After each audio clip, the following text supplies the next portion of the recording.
Tim SAR gabungan melanjutkan kembali pencarian terhadap korban tenggelam di Sungai Rupit.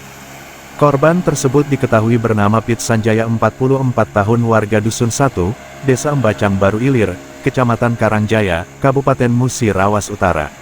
Kepala Kantor Basarnas Palembang, Raymond Konstantin SE mengatakan, bahwa satu tim rescuenya di pos SAR Lubuk Linggau.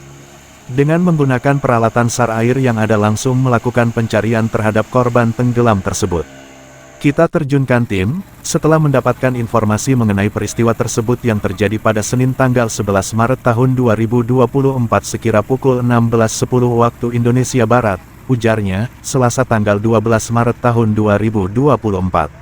Informasi yang kita dapatkan di lapangan, bahwa korban ini selesai melakukan aktivitasnya di kebun, hendak mandi di tepian aliran Sungai Rupit di Dusun 1, Desa Embacang Baru Ilir, bersama sejumlah warga lainnya, katanya.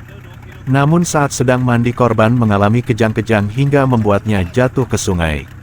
Jadi warga yang melihat itu langsung berusaha melakukan pertolongan. Tapi karena derasnya arus sungai sehingga membuat korban tenggelam. Untuk hari ini, Selasa, merupakan hari kedua pencarian terhadap korban, jelasnya. Reporter, Kurniawan Palembang Express.